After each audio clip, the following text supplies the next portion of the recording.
ሰላም ክብሯትና ክብሯን የሴርዋናቱ ተመልካቾቻችን እንደምን አረፈዳችሁ። ከሴርዋናቱ ወደ እናንተ የሚደርሰውን የዕለቱን የአዲስ ነገር የዘገባ ጥንቅራችንን አጠናቅረን ይዘን ቀርበናል። ይህን የዘገባ ጥንቅር ደግሞ እናንተ ማድረስ አብሬ ቆይታ ማድረገውን የዘላለም ታደረገኝ። እናንተም ደግሞ እስከ ዘገባ ጥንቅር ፍጻሜያችን ድረስ አብራችሁን ቆይታ አድርጉ። በስተመጀመሪያም አበይት ነጥቦችን ማስደምጣችሁ ይሆናል። ወደዛው አልፍ ያለው የጀርመን ውጭ ጉዳይ ሚኒስትር የኬንያና የኢትዮጵያን ጉዞ ይፋ አድርጓል። አሜሪካ ከዛሬ ጀምሮ ሁሉም የአሜሪካ የኢሚግራንት ቪዛዎች መስጠት እንዳቆመች አስታወቀች። በአፋር ክልል የ2.6 ሚሊዮን ዓመታት ዕድሜ ያለው አዲስ የሰው ዘር ቅሪተ አካል ተገኝቷል። በምስራቅ አፍሪካ ቀጠና በርካታ የጦር መሳሪያ ዝውውር ተካሂደዋል ተብሏል።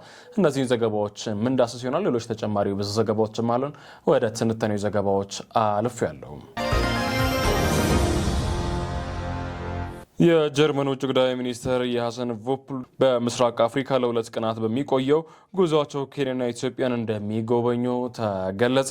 ውጭ ጉዳይ ሚኒስትሩ ዛሬ በጀመረው ጉዟቸው ቅዳሜ መዳረሻቸው በሆናቸው የኬንያ ዋና ከተማ ናይሮቢ መድረሳቸው ተገልጿል። ሚኒስትሩ ዛሬ ጠዋት ጀሞ ኬንያታ ዓለም አቀፍ አየር ማረፊያ ሲደርሱ በጀርመን የኬንያ አምባሳደር ስቴላ ማኮሪያ ኦሪያኒ እንዲሁም በአውሮፓና የአጋራ ብልጽግና ዲሞክራቲክ ምክትል ኃላፊ ጁዲ ናንጃው አቀባበል ተደርጎላቸዋል። በነገው ዕለት ደግሞ ወደ ኢትዮጵያ ያቀናሉ ተብሎም ይጠበቃል።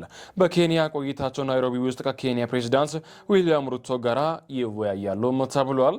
በኤርሊን እንደሚገኘው የጀርመን ውጭ ጉዳይ ሚኒስትር ቤት መረጃ ሚኒስትሩ ኬንያ ውስጥ የሚወያዩት በሁለትዮሽ ግንኙነት፣ ቀጠናዊና ዓለም አቀፋዊ የደህንነት ጉዳዮች ላይ ናቸው ተብሏል። የጀርመን ውጭ ጉዳይ ሚኒስትር በነገው ሐሙስ የኢትዮጵያ ጉዟቸው አዲስ አበባ ውስጥ ፖለቲካዊ ውይይት እንደሚኖራቸው የጀርመን ዜና አገልግሎት ዘግቦታል። አዲስ አበባ የሚገኘው የአፍሪካ ሕብረትም እንደሚጎበኙ ተጠቅሷል።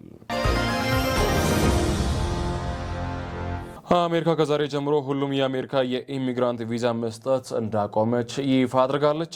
በዚህም የአሜሪካ ዜጋ ልጆች፣ የትዳር አጋሮችና ወላጆች ጭምር ወደ አሜሪካ ለመሄድ ቪዛ እንደማይሰጣቸው በአሜሪካ የሚኖሩ የሕግ ባለሙያ አቶ ሙሉ አለም ጌታቸው ገልጸዋል። ይህ ተግባር የተደረገው ኢትዮጵያን ጨምሮ በ75 ሀገራት ላይ የታወጀ ጉዞ እገዳን ተከትሎ ነው።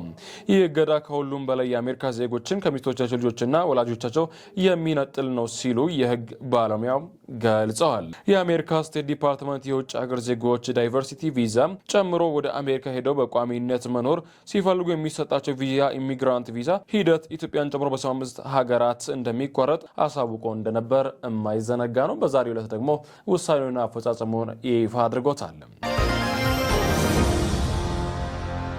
በአፋር ክልል የ2.6 ሚሊዮን ዓመታት ዕድሜ ያለው የአዲስ የሰው ዘር ቅሪተ አካል ተገኝቷል። በአፋር ክልል በሚገኘው ሚሊዮሎጊያ መካነ ቅርስ ከዚህ ቀደም ተገኝተው የማይታወቁና ፕሮፖርስ የተሰኘ የ2.6 ሚሊዮን ዓመታት ዕድሜ ያለው የቅድመ ሰው ዘር ቅሪተ አካል መገኘቱ ነው የተዘገበው። ይህ የቅድመ ሰው ዘር ከዚህም ቀደም በኢትዮጵያ ከተገኙ ዝርያዎች የተለየና አዲስ መሆኑን ተመራማሪዎች ማረጋገጣቸውን ኢቢሲ ዘግበውታል። ግኝቱ በዓለም አቀፍ ደረጃ በዘርፍ ዝነኛ በሆኑት በአሜሪካ የቺካጎ ዩኒቨርሲቲ ተመራማሪ ፕሮፌሰር ሰናይ ዓለም ሰገድ በሚመራው ቡድን የተገኘ መሆኑ ተመላክቷል። የኢትዮጵያ ቅርስ ባለስልጣን ምክትል ዋና ዳይሬክተር አቶ ኤልያስ ሽኩር ግኝቱ ኢትዮጵያ የሰው ዘር መገኛ መሆኗን ዳግም ያረጋገጠ ነው ተብሎለታል። ፕሮፌሰሩ ዘረሰናይ በበኩላቸው እንዳሉትም ይህ ፓትሮኖፖርፕስ የተሰኘው ዝርያ አካባቢን የመላመድ ከፍተኛ ችሎታ የነበረው በመሆኑ በተለያዩ አካባቢዎች ይኖር እንደነበረ በጥናቱ ተረጋግጧል ነው ያሉትም። ግኝቱ ለኢትዮጵያ የቱሪዝም ዘርፍ እድገት እና ለዲፕሎማሲያዊ እንቅስቃሴ ከፍተኛ ሚና እንደሚጫወት የተገለጸ ሲሆን ወጣት ተመራማሪዎች በዘርፉ ለማፍራት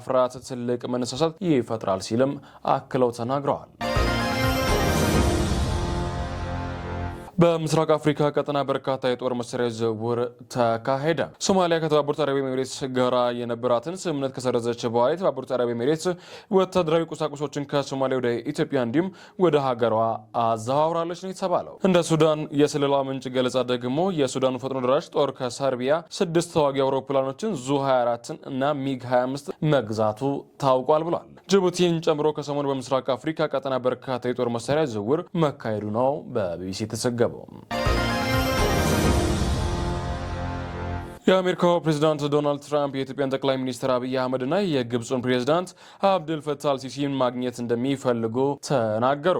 ትራምፕ ሁለቱ መሪዎች ማግኘት የሚፈልጉት በታላቁ ህዳሴ ግድብ ምክንያት በኢትዮጵያና በግብፅ መካከል የተፈጠረው ውዝግብ የሚፈታ ስምምነት ለማበጀት እንደሆነ ተናግረው ፕሬዝዳንቱ ይህን ያሉት በስዊዘርላንድ ዶቬዝ በሚካሄደው ላይ በሚገኘው የዓለም አቀፍ ኢኮኖሚ ፎረም ጎን ለጎን ዛሬ ምሽት ከግብፁ አቻቸው ጋር ተገናኝተው በተወያዩበት ወቅት ላይ ነው። ትራምፕ ውይይቱን ሲጀምሩ ከግብፅ ጋር በጣም ጥሩ ግንኙነት አለን። ፕሬዝዳንቱ ደውሎ አንዳች ነገር ይጠይቃሉ፣ ሁል ጊዜ መፍትሄ እናገኝለታለን ሲለው ተደምጠዋል። አልሲሲ በፊተናው ትራምፕ ወደ ዋይት ሃውስ ከተመለሰው ወዲህ በስኬቶቻቸው የተሞላ ዓመት እንዳሳለፉ ጠቅሰው አመስግነዋቸዋል። እጅግ ከባድ ባሉት የጋዛ ጉዳይ ፕሬዝዳንት ትራምፕ ስኬት ማስመዘገባቸውን ገልጸው እንኳን ደስ አሎት ብለዋቸውም ዶናልድ ትራምፕ ባይሆኑ ኖሮ በጋዛ ከስምምነት አይደረስም ነበር፣ ለጉዳዩም ትኩረት መስጠቱን ይቀጥሉ ሲል አሞካሽተዋል። የግብፁ መሪ በመጠቅለል ያነሱት የህልውና ጉዳይ ያሉትን እነሱ የናይል ወንዝ የሚሉትን የአባይ ወንዝን የታላቁ የኢትዮጵያ ህዳሴ ግድብ በሚመለከት ነው። በዚህ ጉዳይ ላይ ትራምፕ ለግብፅ በሚያደርጉት ድጋፍ አመስግነው በትራምፕ የመጀመሪያ ስልጣን ዘመን በግድቡ ላይ ያለውን አለመግባባት ለመፍታት ከፍተኛ ጥረት ተደርጎ እንደነበረ አስታውሰዋል። በትራምፕ የመጀመሪያ ስልጣን ዘመን በግድቡ ላይ ያለውን አለመግባባት ለመፍታት ከፍተኛ ጥረት አድርጎ እንደነበር አስታውሰው በወቅቱ ተዘጋጅቶ የነበረው ስምምነት እንዲፈረም የአሜሪካው ፕሬዝዳንት ሁሉንም ነገር ማድረጋቸውን ተናግረዋል። ፕሬዝዳንት ትራምፕ የታላቁ ህዳሴ ግድብ ከዓለም አቀፍ ግድቦች አንዱ እንደሆነ ጠቅሰዋል። የግንባታው ወጪ እኛንን ይሸፈን ነው ብለዋል። ትራምፕ ይህን ሲሉም የመጀመሪያቸው አይደለም፣ ከቀናት በፊት እኛ ነን ፋይናንስ ያደረግነው ብለው ነበር። ይህ ደግሞ በተደጋጋሚ ጠቅላይ ሚኒስተሩ ያነሱት ጉዳይ ነው። ትራምፕ ወይንም አሜሪካ ምንም አይነት ነገር ለኛ ድጋፍ አላደርጉም ሲል በኢትዮጵያ በኩልም ይህን ድምጽ ማሰማት እንደተቀጠለ ይገኛል። ትራምፕ እንግዲህ የኢትዮጵያን ጠቅላይ ሚኒስትር አብይ አህመድ ጠንካራ መሪ በማለትም ገልጸዋቸዋል። ሁለቱን ደግሞ የግብፁን መሪና የኢትዮጵያን መሪ በአካል አገናኝተው እንዲወያዩ ለማድረግ ጊዜ ቀጠሮ ሊይዙ እንደሚችሉ ገልጸዋል። በእነዚህ ንግግራቸው ላይ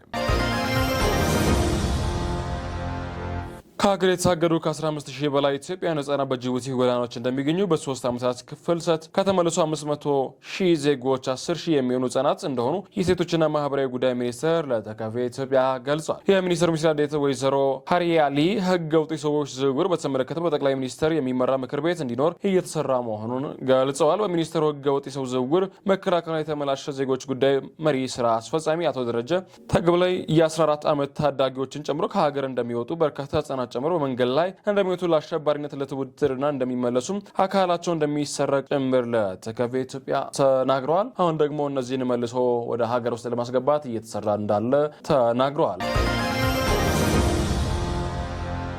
በመጨረሻ ዘገባችንም ባለፉት 6 ወራት ከ445 ኪሎ ግራም በላይ አደገኛ ዕፅ በቁጥጥር ስር መዋሉን ገለጸ። የ13 ሀገራት ዜጎችን ያላቸው 19 ግለሰቦች በዝውውር ሲሳተፉ መያዛቸውን ጠቁሟል። የኢትዮጵያ ፌዴራል ፖሊስ በ2018 በጀት ዓመት 6 ወራት ከ445 ኪሎ ግራም በላይ የሚመዝኑ አደገኛ ዕፅ ከአነ አዘዋዋሪያቸው ቁጥጥር ስር መዋሉን ነው ያስታወቀው። በተካሄደው ቁጥጥር መረጃ ከኮኬን ካናቢስ የተባሉ አደገኛ ዕፅ በቁጥጥር ስር መዋላቸውን ገልጾ ጸረ ፈንጅ አደገኛ ዝውውር ቁጥጥር መመሪያ በተከናወነ ጠንካራ የፍተሻና ክትትል ስራዎች የ13 ሀገራት ዜግነት ያላቸው 19 ግለሰቦችን በዝውውር ሲሳተፉ መያዛቸውን አረጋግጧል። በቀጣይም አደንዛዥ ዕፅ ዝውውርን ለመከላከልና ለመቆጣጠር በአዘዋዋሪዎች ላይ ህጋዊ እርምጃ የተወሰደ ተግባር ተጠናክሮ እንዲቀጥል መግለጹን ከተቋሙ የተገኘው መረጃ ያመላከተ ሆኗል። ክቡራትና ክቡራን የሴርዋናቱ ተመልካቾቻችን ለዛሬ ያዝናቸው ዘገባዎች ይመስሉ ነበር። አብሬ ቆይታ ያደረኩትን የሰላም ታረቀኝ ነበር። ሰናይ ቀን እያልኳችሁ ከመላው ስቱዲዮ ባለሙያ ጋር ተሰናበትኳችሁ።